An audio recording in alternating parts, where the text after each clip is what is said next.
All right, Rabbosai, good evening, and welcome to our Hilchos Shabbos Chaburah. Baruch Hashem, it's incredibly exciting to begin to start this limud. So just to tell you a little bit about how Emirtz Hashem we're going to conduct this limud. So my goal is to try to go through the order of the Melachos Melachos.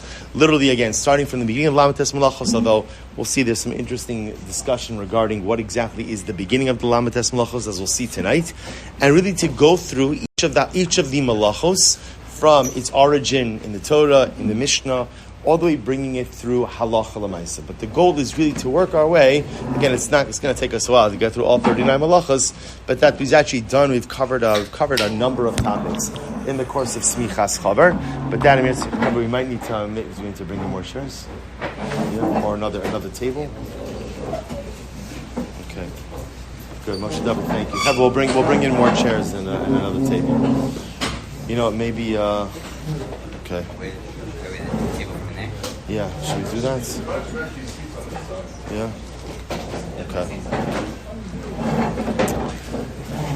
All right. So while everyone is shuffling in, so I'll say tonight, Emirtz Hashem, we're going to begin with the Malacha of Choresh. Also, just a little bit about our system, borrowing a little bit from the Smichas Chaver playbook. A little bit. We're going to do Emirtz Hashem a monthly bechina. So every four shiurim, we'll do a test. We'll do a bechina. Of course, it's optional, but the bechinas, again, those of you who are part of the Smichas Chaver and hopefully still continue to be part of the Smichas Chaver program know that bechinas are incredible because they're mechayiv. They obligate us to keep on top. I would also encourage everyone, pika chavrusa. We're going to be covering Emirtz Hashem. We're going to try to get in a lot in a relatively short amount of time. So pika chavrusa, who you're going to chazer with, and choose a time over the course of the week, over the course of Shabbos, to chazer over what we have learned, and that way, again, it remains fresh. I can't promise you any comics or anything like that from the Smichas Chaver program has, but I don't know. We'll see if there's a chaver that wants to maybe put together review sheets. Kasira Barry over here. Also, I'll say, I think just because also with Baruch Hashem K'nai, it's a big share, and we're going to try to cover a lot of ground. What I would say is questions. The best thing to do is WhatsApp them after the shir. WhatsApp me after the shir. And I think what we're going to try to do, if there's a volunteer for someone to organize all of the questions and answers that come in and maybe share them with the WhatsApp group, that way everyone could kind of see what's happening between shiurim. So we need a volunteer to coordinate review sheets and a volunteer to be able to coordinate the shalas and shulas. All right, you can see Ari Lichterman after the shir if you want to volunteer for either of those positions in Emirtz Hashem. So mostly with that, let us begin. The Mishnah in number 1 says as follows: Avos Melachos arba'im chaser achos. Famous Mishnah Masechah Shabbos. There are 39 Melachos, 40 minus 1 Melachos, and here the Mishnah goes through all of them. I'm just going to draw your attention to the first two: Hazoreah v'Hachoresh. So the first one, of course, is Zoreah, is sowing, planting seeds, and Choresh, which is plowing. So remember again, whenever we learn Hilchos Shabbos, we learn about Melachos. So remember again, where do we learn out the 39 Melachos from? So remember again, the 39 Melachos are gleaned from the juxtaposition of the section of Shabbos to the construction of the Mishkan. So therefore, again, we learn that any malacha, anything done in the construction of the Mishkan, ultimately, again, becomes one of the 39 forbidden categories of malacha. So what's interesting to note is, therefore, in Hilchos Shabbos, from Hilchos Shabbos perspective, whenever you see a malacha, you ask yourself, okay, where was that done in the Mishkan? So therefore, again, question number 1 is, where was Choresh, where was plowing done for the Mishkan? So Rashi number 2 says as follows. Rashi says, Aval kulu kamaisa havi b'samemonim shel tzeva tcheles v'agaman v'tolah shani. So Rashi gives a very interesting interpretation. Rashi explains, Moshe, there are sheets, there should be sheets right up here. So Rashi gives a very interesting interpretation, and Rashi explains that Choresh, plowing, was done, because remember, in the Mishkan, you needed dyes. Remember, again, you had to dye curtains, they had to dye the roof of the Mishkan. So where do you get dyes from? How do you extract dyes? So dyes ultimately come from plants. Plants have to be planted. So therefore, again, the malacha of Choresh, of plowing, was done in order to plow the soil, to plant the plants, which ultimately, again, would produce the dyes for the Beis HaMikdash. Interestingly enough, where else does Choresh come up? What other part of Mishkan service could Choresh come up in? Lechem Apanim. Excellent. So in fact, interestingly enough, what we're going to see is actually the first section of Melachos is actually all grouped together, and they are called collectively Sidura de Pas, which literally means the process in order to produce bread. So interesting enough, although Rashi here only quotes that Choresh was done for the production of herbs or for the production of dyes, in fact, again, we know that Choresh was also done in order to go ahead and produce wheat for the Lechem Apanim. Now, there's a whole discussion, why doesn't Rashi bring that up? Okay, so like I said, we'll leave that for a different time. Shabbos says, so take a look at number 3. So now we've understood over here, number 1, right, the Malach of Choresh. Number 2, the origin of Choresh. Number 3, remember in all of Hilchos Shabbos, as we keep seeing over and over and over, remember again, what do we, Melachos have a shear. Right? In order to transgress a malacha, you have to perform an act within a certain measure. A shear. So for example, right, give me an example of a shear on Shabbos. Shear on Shabbos? I'm sorry? 2 letters for ksiva. Good. What else? Dalet Amos, right? Dalet Amos and Rosh Hashanah, right? These are all examples of things. In other words, if you go ahead and you write a letter, 1 letter, so technically speaking, you violated Issa D'Rabbanan, a rabbinic prohibition, but that's not the biblical malach of Kosev. You carry an object to Amos and Rosh Hashanah. Again, whole discussion, Chatzi Shir, what's the nature of Chatzi Shir? Point is, it's not the biblical malacha. So what is the shear for Choresh? Right, so ultimately, the Rambam says, so now again, we have this malacha called plowing. So halacha l'maisa, what is the shear? In other words, how much soil do you have to plow in order to violate? So here the Gemara number 3 says, Choresh kol shehu. So interestingly enough, Charisha, we're going to see, is one of the unique malachas, and then I will say the shear is any amount. The shear is any amount. Now, by the way, you might be thinking to yourself that this has no practical application to us. We're going to see Meretz Hashem is going to have a dramatically practical application in just a little bit. So remember again, the shear of Choresh is kol shu. Shabbos says, if you think about what that means is technically speaking, right? If you go ahead and you take your finger on Shabbos and you plunge it into soil and make a hole in the soil, or if a woman is wearing high heels, technically speaking, right, and goes ahead and steps in soil and produces a hole, technically speaking, that's the malach of Choresh. That's the malach of plowing. Now, why is the malach of Choresh a kol shu any amount? Why? What would you say? I'm sorry? Correct. Because remember again, the whole point of malach of Choresh is to plow the soil to plant the seed. Well, all you need is the smallest of holes in order to be able to put in the seed. And therefore, technically speaking, halacha l'maisa Choresh is kol shu. So we'll say we're gonna see this. This is gonna come up a little bit more next week's shir. We're gonna talk about again walking across dirt areas and potentially compressing soil or going ahead and making a hole in soil, pushing a stroller, pushing a wheelchair, walking in high heels. We'll get to all of that, but just be aware that halacha l'maisa, the shear for the malach is any amount. Good. So take a look at number 4. So we'll say what's interesting. So by the way, so now we've identified the malacha, plowing. We've identified where it's been done in the Mishkan. We've also identified the amount, the shear for plowing, which is a kol shu. Now, I'll show you something interesting. Take a look. This is just an aside, just because I just thought it's interesting just to bring down. Look at number 1 for just a moment, right? So look at the way the Mishnah lists the malachos, right? Back in number 1. So avos malachos arba'im chaser achos. There are 39 malachos. Hazoreah va'choresh, planting and plowing, or seeding or sowing and plowing. What's strange about that? What's strange?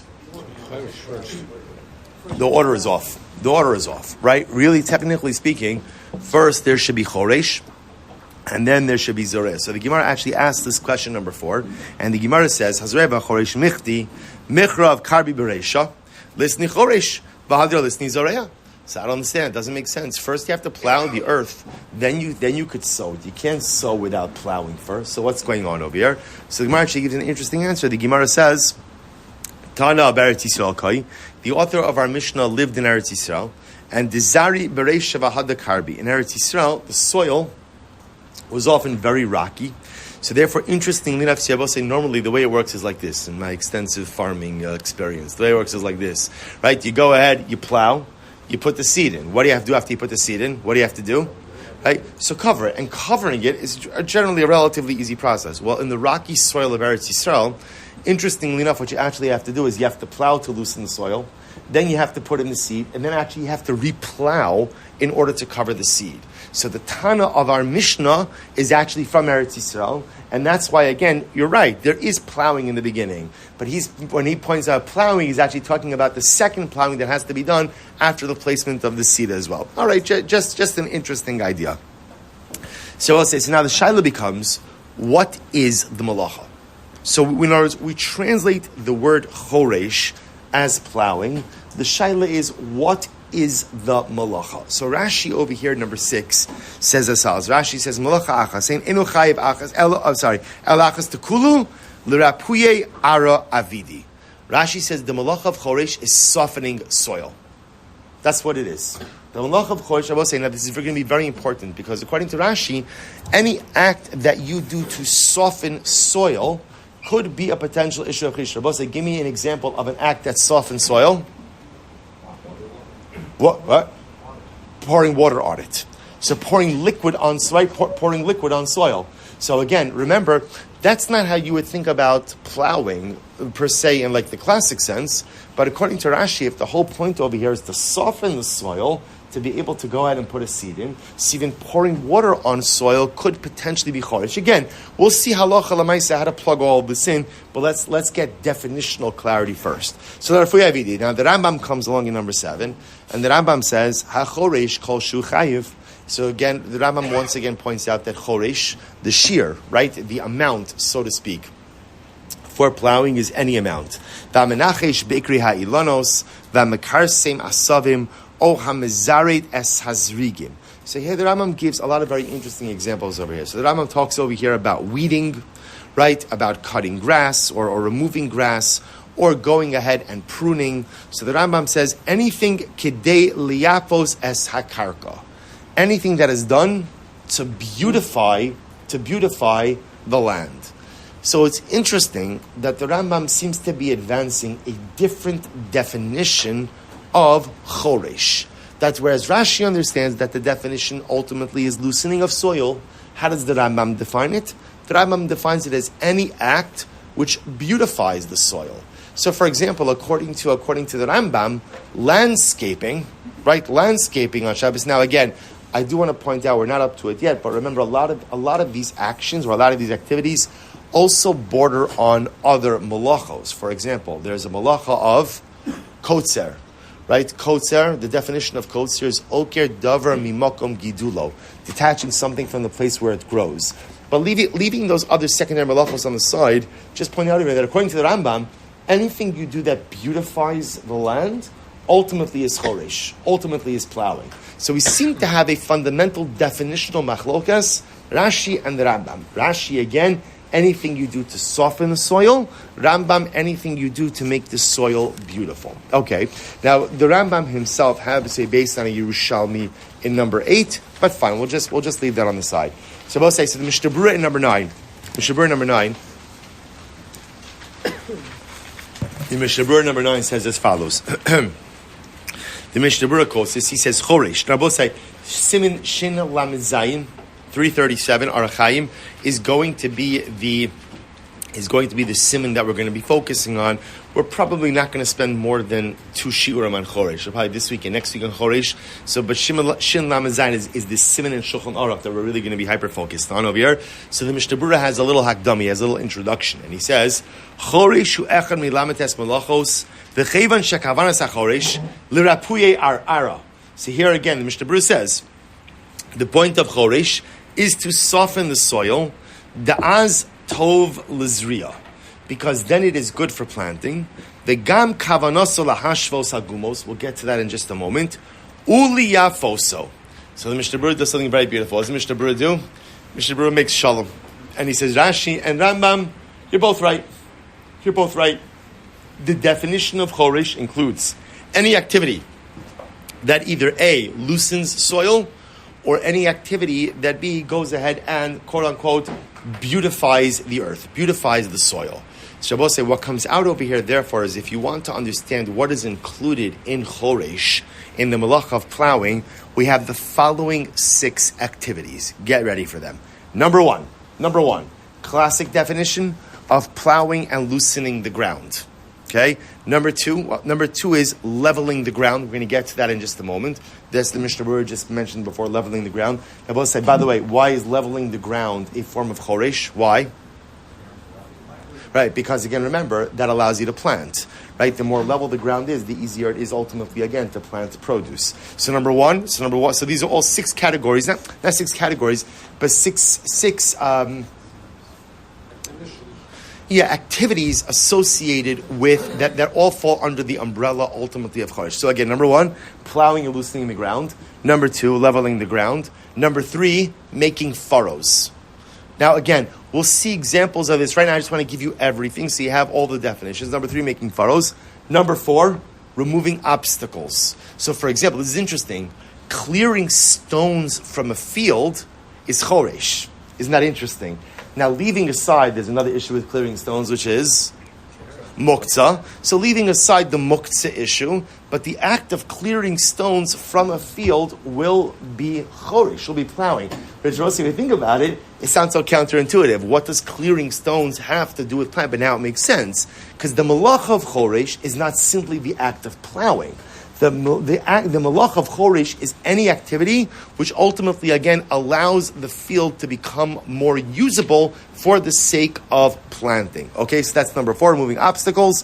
Number 5 is fertilizing. And number 6 is making holes. Making holes. So those are all that, again, we'll expound on each of these, but just understand that these 6 categories or 6 examples or 6 activities are really based on the Mishnah Berurah's approach in number 9 of synthesizing and harmonizing the position of Rashi and the Rambam together. So the Malach of Choresh is pretty much anything that softens the earth or ultimately, again, beautifies / prepares the earth for planting. Okay, in number 10, the Pnei Yoshua has an interesting exception to this. It says, based on all of this, we see something interesting.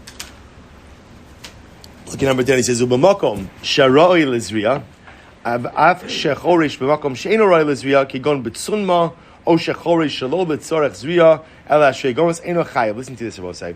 The Pnei Yoshua says, therefore, Rabosai, if you go ahead and you do any of these activities on an area that is not fit for planting, you don't violate the malach of choresh. So his example is if you go ahead and you loosen the ground in the desert where you can't plant anything, that's not choresh. Now again, you might get into an issue of muktzah, moving dirt, but it's not choresh. Or we're going to see where this comes up. This is going to come up. We'll see this more next week about children playing in a sandbox on Shabbos. Children allowed to play in a sandbox on Shabbos. Again, leaving aside muktzah issues, which we'll discuss also, but is that act of like digging in the sand an act of choresh? Set first, and now based on what we just learned, just like the reflexive answer, the answer would be.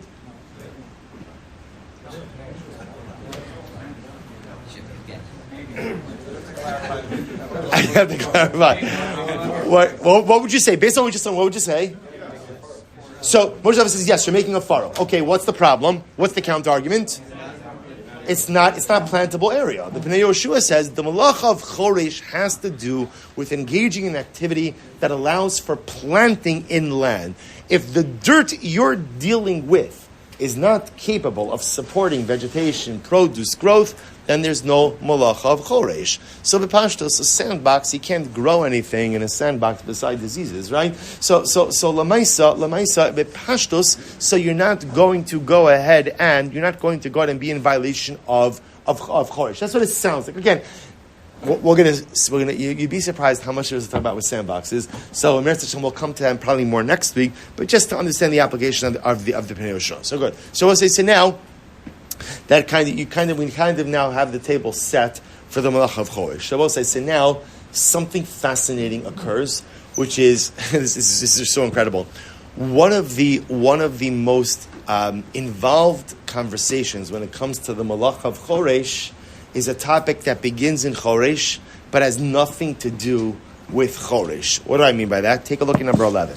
So look, this is the Aruch HaShulchan. Aruch HaShulchan writes this as he says, "Ukvar nisbar dechol min chafira bekarka, vechol min charetz have tolda dechoresh." Remember again, as we said before, if you go ahead and you make a hole in the earth, or you go ahead and you dig a furrow in the earth, so ultimately again, that's charisha.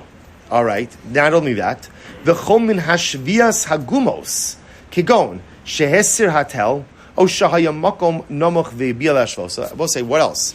If you take land and you smooth it out, whether you take like a tall mound and you make it and you what do you call it? Flatten it, or you go ahead and you put dirt into a depression and build it up. That's also called choresh. You're going to both say, why is that called choresh? One more time, why is that called choresh? Because ultimately, again, number one, you're beautifying the land, and number two, you're actively doing something to enable growth, right? It's easier, obviously, to plant the land when the land is level. Now watch this. Says the Aruch HaShulchan. However, he says, Havi told the choresh v'zehu b'sadeh. Remember again, as the Pnei Yoshua said, the only time you're dealing with choresh is when you're dealing with plantable earth, we'll call it. However, ava bebayis. Now watch this, Rabbi. Now the Aruch HaShulchan is operating with the idea of people who have dirt floors. So if you have a dirt floor, it was common that what happens is wear and tear. So there's a mound over here, a depression over here. So what do people want to do? They want to flatten out their floor. So Rabbi, so let me ask you this. Is flattening out your floor in your home, is that a derivative of choresh?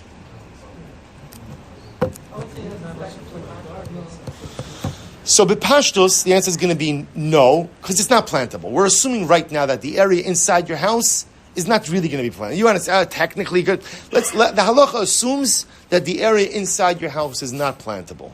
So if it's not plantable, it's not choresh. The Aruch HaShulchan says, you're right, it's not choresh, but you know what it is? You know what it is? It's bona. It's building.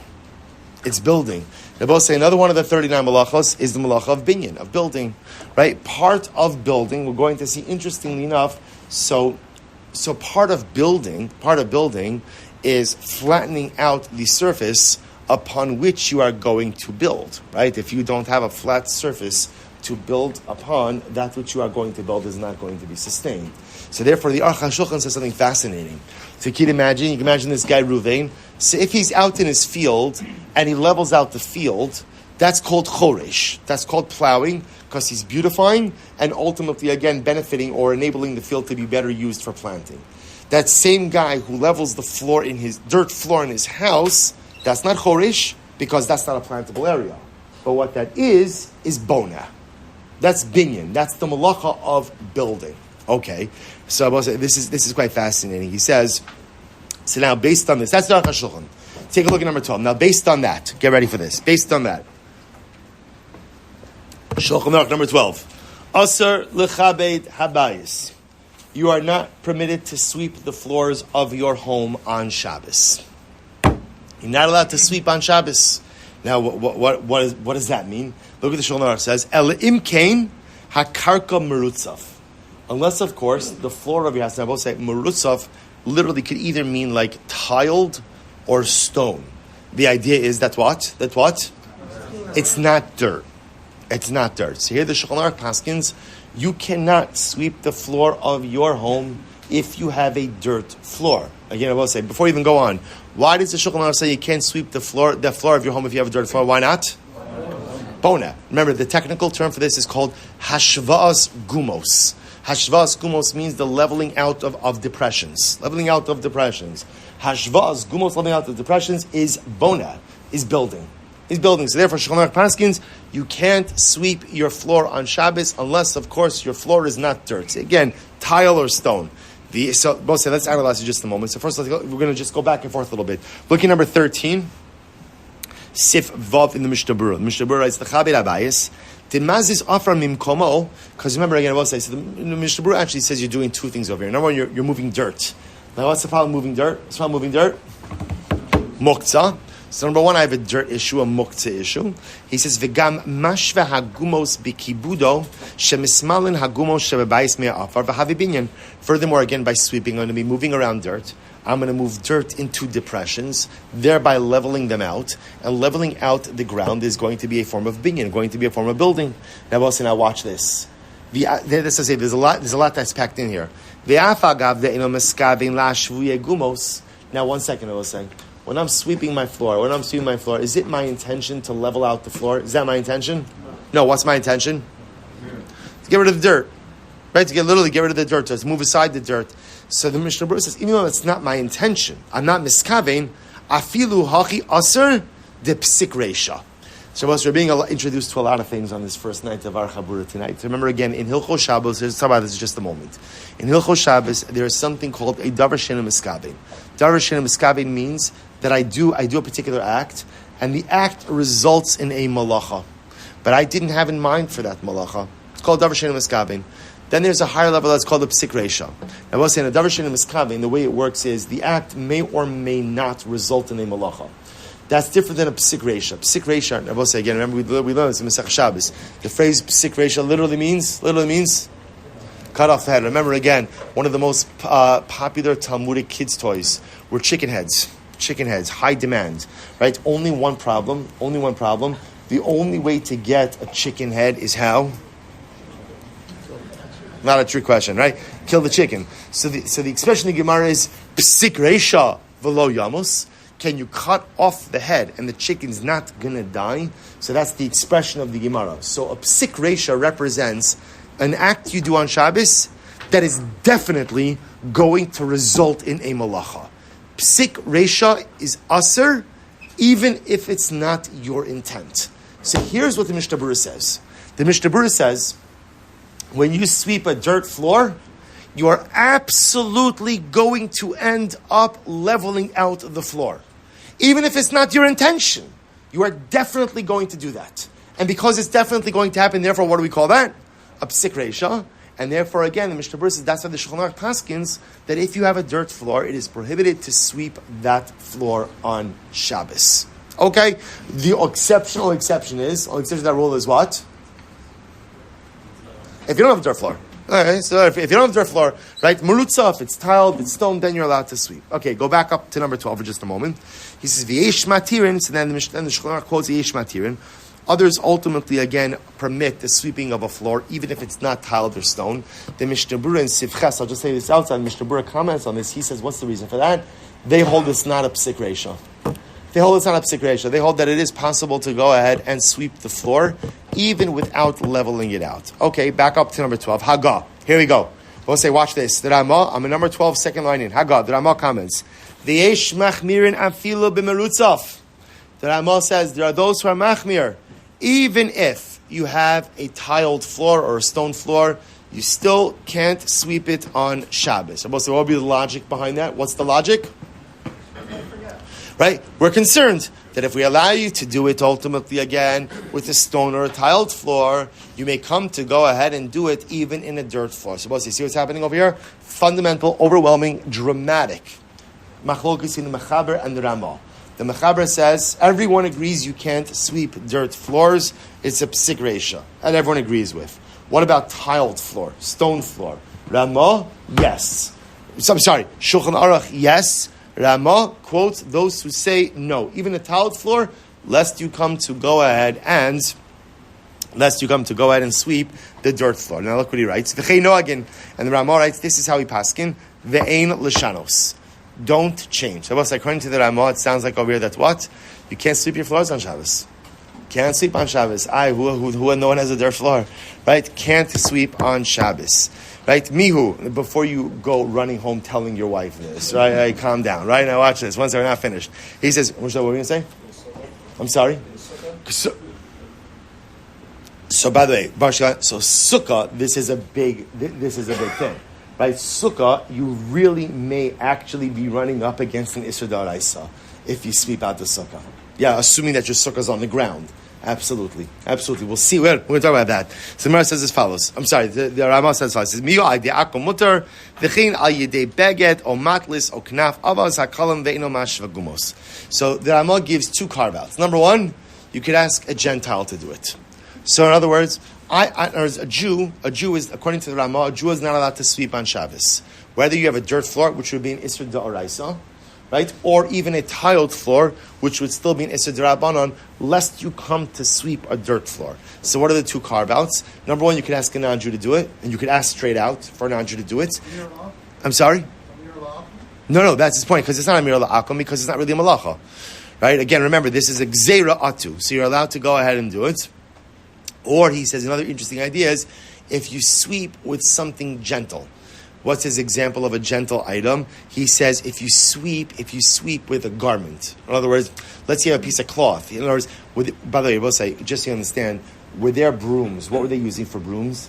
They were using palm fronds. Fronds? Yeah, palm zachen. Right? You know, I got it, right? So the palm fronds, right? That's what they were using. So those were a little bit sharper and could go ahead and literally level things out. So therefore, he says, if you sweep with something softer, he gives an example of a feather, right? If you sweep with a feather, there's not going to be any hashvaz gumos, right? You're not leveling anything out over there, and therefore, again, or with a garment, that would be fine. So both say, so what we are left with over here is like a dramatic machlokes mechab and Ramah. So if you're Sephardic, so it sounds like as long as your floor is not dirt, then halacha l'maisa, you could sweep. You could sweep. Everyone agrees that you can't go ahead and sweep dirt floors. Everyone agrees with that, Rabbi say. But the Rebbe Chaburah says if your floor is not dirt, but your floor is tiled stone, you could do it.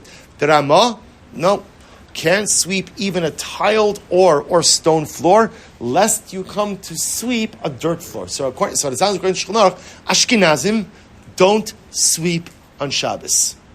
Ashkenazim don't sweep on Shabbos. The exceptions, you could have a non-Jew do it, or you could use like a very soft broom, which will not go ahead and level anything out. I will say, again, this becomes one of these interesting things that we see in halacha. Whenever you see something that seems so black and white, I would say everyone sweeps on Shabbos. Everyone sweeps on Shabbos. So what's going on over here? So take a look at number 14. Comes along the Ber Halacha. Ber Halacha says something really quite fascinating. He says, now, this is a much longer and involved conversation. I'm only giving you just a snippet of it over here. So the Ber Halacha writes, number 14, he says, Hayotzi mikol zeh. What comes out from everything. Listen to this. He says, Di'im kol bate ha'ir. If you live in a place where all of the homes in the city, or al kol panim rubam, mirutzafim bikrushim. So now the Ber Halacha says, but let's bring this contemporarily. If you live in a place where no one has dirt floors, everyone has tiled or stone floors, or the majority of homes in the locale in which you live have tiled or stone floors, he says, ubeprat im niskabeit habayis gam keme erev Shabbos, and all the more if people anyway are usually sweeping from erev Shabbos. We'll come back to that in just a moment. The road sa'at lechabed habayis ba'anfei tamra harakim o b'masha anu korim barsht bevadai ein lahachmer. So here it is. So the Ber Halacha says that the Ramah is operating under the assumption that the majority of people have dirt floors. And therefore, again, in the Ramah's view, if the majority of people have dirt floors, even if you have a tiled or a stone floor, you still can't sweep, because we're afraid of confusion. But the Ber Halacha says, if everyone in the city has a regular floor, right, we'll call it a hard floor, right, or the majority of people have a hard floor, there's no concern for any level of confusion, and therefore halacha l'maisa sweeping becomes permitted. So now we begin to see halacha l'maisa why we sweep on Shabbos, everything based on this Ber Halacha. So again, remember, what comes out is certainly everyone's going to agree that a dirt floor is certainly going to be an Isser D'Oraisa. That's for sure, or at least a strong Isser D'Rabbanan, right? Tiled floor. So again, we have the Ramah saying still shouldn't do it. Mechaber says you can do it. Per halacha, it's a societal halacha. If you live in a place where the majority of people have a tiled floor, or when I say tiled, that's a hard floor, then you're allowed to sweep on Shabbos. Good. If you look at number 15, Rosh Shlomo Zalman in Shmir Shabbos Hilchos writes as follows. He says, quotes this halacha, Asur l'tatea makom she'eino marutzav. You are not permitted to sweep an area that is not a tiled or stone floor. V'imrov habatim ba'osa makom eina merutzafim kimo b'machaneh asr l'tatea oso gamim hu merutzav. So this is interesting. So just to understand what Shmir Shabbos Hilchos just did. Shmir Shabbos Hilchos paskins like the Ber Halacha, right? And therefore, again, I will say halacha l'maisa. If you live in a place where the majority of homes have a stone or tiled floor, then ultimately, again, and you have a stone or tiled floor, you could sweep. Shmir Shabbos is talking about even halacha. Let's say now you find yourself in a place where the majority of floors aren't tiled or stone. For example, what's the example he gives? Camp. Now, he's not talking about the camps that our kids go to with air conditioning in the bunks right? And caviar at the canteen, not like that. Again, good old camps, right? With a floor, the floor, if there was a floor, right? So again, he's saying, so it's interesting. He says, so you might have a certain situation at home where halacha l'maisa you could sweep, but if you do find yourself in a place like a camp where there's a dirt floor, then enoch hinami, again, even suppose I'll give you an example of this. Let's say I'm in camp, and again, it happens to be the house that I'm in has a stone floor, but the majority of the campgrounds are just on dirt floors. Rav Shlomo Zalman would say in that case, you can't sweep your house, right? Why? What's the logic? Why can't you sweep your house? Why? Because in your locale, the majority of people have dirt floors. Now, I say in the footnote over here, Rav Shlomo Zalman says something amazing, which I have to tell you something I never thought about. I never thought about this example until he says, look what he writes in footnote Yud. Vishamati, me'agon Rav Shlomo Zalman arbach shlita, di talking, shimrov habatim merutzafim, ki azro mesachotza merutzefes, ki hemshach labayis hamerutzaf. I will say, watch this case. You'll see how lamais this case is. Person has a home, okay? Again, we conduct like the Ber Halacha. The majority of homes, all the homes, right, have regular floors. Therefore, allowed to sweep. Let's say outside of my house, I have a patio. Right, an outdoor patio. My outdoor patio obviously leads into my backyard. Are you allowed to sweep your patio? Are you allowed to sweep your patio? It's a good kasha. What would you say?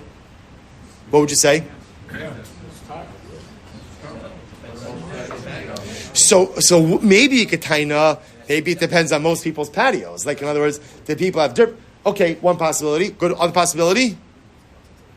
It's bottled to the house, right? Very could be bottled to the house. So Rav Shlomo Zalman says something very interesting. He says even though the patio is not enclosed, he says essentially it's bottled to the house. The patio is considered to be an extension of the home. And I will say, if you think about it, it's really fascinating because what Rav Shlomo Zalman is really saying is, just listen to how fascinating this is. My patio is not a part of my backyard. My patio is considered to be an extension of the house. Now, obviously, he's talking about a patio that is attached to the house, right? In other words, if you have like a standalone patio in the middle of your backyard, you can't sweep that. But Lamaisa, assuming that the patio is attached to the house, so Lamaisa, again, that patio has the din of a home, and therefore you are permitted to go ahead and sweep it on Shabbos. Which Rabbi says fascinating. You know why it's also fascinating? Just even thinking about from a real estate perspective. Like I think when people like sell a home, like the square footage, right? Your patio is not included in the square footage of your home, right? It's interior roofed space. So it's just interesting that Shlomo Zalman is saying, but since it's attached to your home, therefore it's considered like your house, and therefore ultimately it can be swept. He goes on, he says,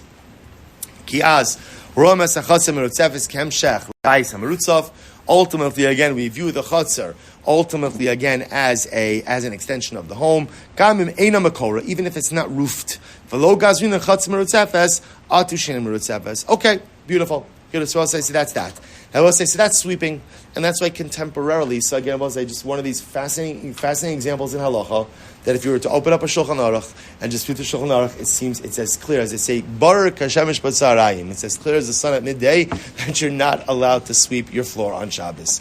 But Baruch Hashem for the Ber Halacha tells us again, societally it's different, and therefore we are able to sweep. Now, that's sweeping. Take a look at number 16. Says the Shulchan Aruch. Then we'll say, again, I just want to point out to you, remember, does this discussion of sweeping have anything to do with Choresh? So it's yes and no. Remember, we got started on it because of Choresh, because remember, again, it started with a discussion, ultimately, again, of leveling out your field. Now, once we move into inside the house, remember, this is no longer a discussion about Choresh. What is it? Discussion of Bona. But again, that's why I pointed out to you that some of the most exciting topics in Choresh are actually not Choresh, but they're Bona. So we'll say along those same lines, take a look at number 16. Look at Shulchan Aruch writes. Ein sachin es hakarka v'lo madichim os afilu merutzav. Even if you have a tiled or stone floor, what can't you do? You can't wash your floor on Shabbos. You can't mop. Now, we will say, so the truth is, in Smichas Chav, we spoke about this a little bit.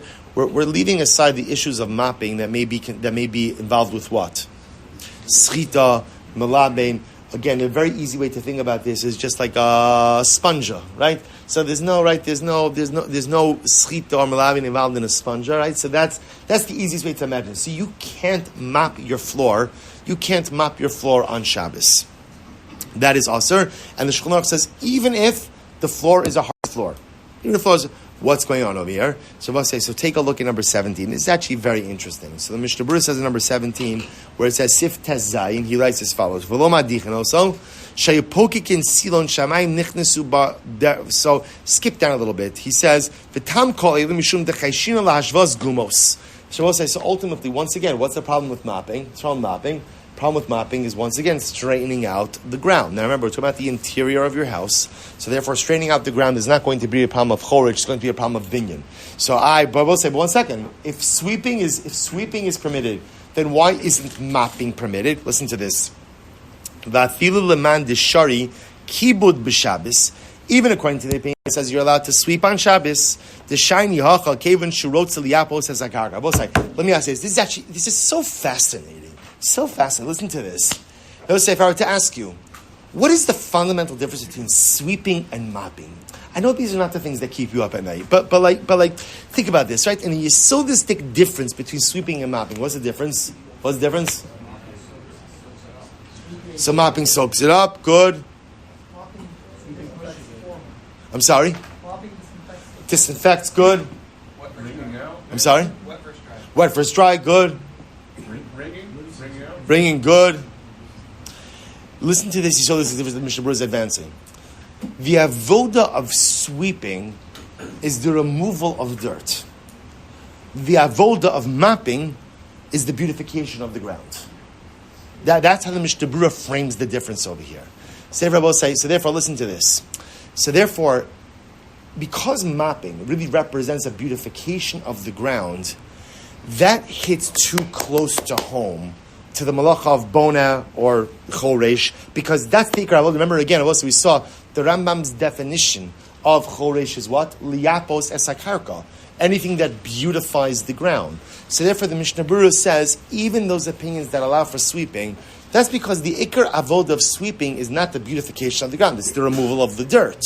Okay, de facto you make the floor look a little bit nicer, but that's not the avoda. The avoda is removal of dirt. But by mopping, where the ikar avoda ultimately again is actually the beautification of the floor, Mishnah Berurah says everyone agrees you are not permitted to do that. To the point that even if the floor is tiled, right? Even if the floor is absolutely okay, halacha l'maisa, you are not allowed to mop the arbose, and that is halacha l'maisa. We do not mop floors on Shabbos. Even if it's a situation, there's no schita, there's no malabe, there's none of the associated, you're not allowed to mop a floor on Shabbos. Now, but I will tell you something interesting. The one exception to this is in number 18. I didn't put on the sheet, I'll say it outside. In the Shalos Teshuvas Nishma Shabbos, he brings us something interesting. What happens if there's some real schmutz on the floor and sweeping is not going to get it off? So what the Nishma Shabbos brings down is he says you could spray something on it in order to go ahead and remove it.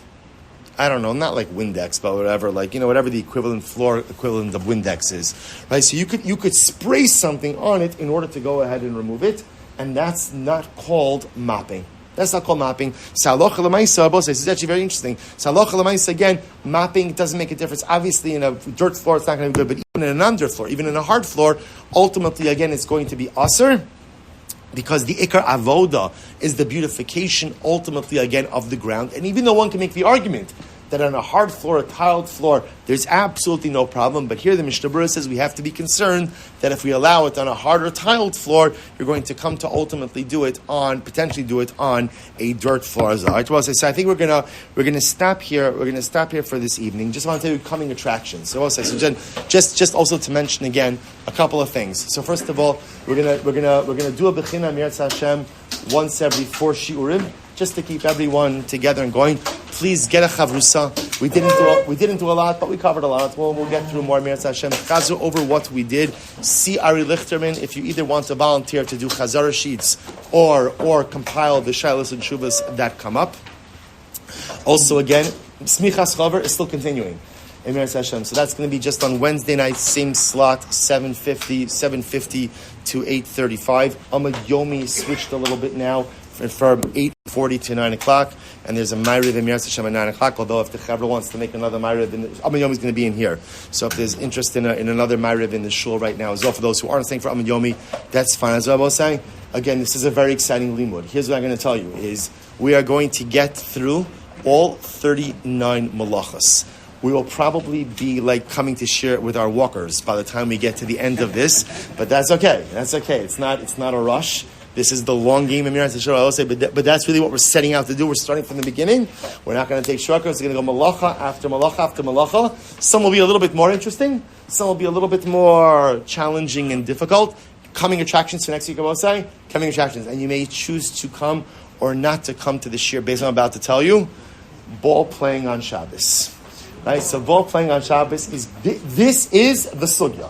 This is the sugya about leaving aside muktzah, leaving aside any muktzah issues, but the notion of whether or not ball playing is permitted on Shabbos and what type of ball playing is permitted on Shabbos is going to be this sugya of Choresh-part1 Hashem that's going to attract us next week. B'aseh shkoyach. Yomi begins in here in just 2 minutes.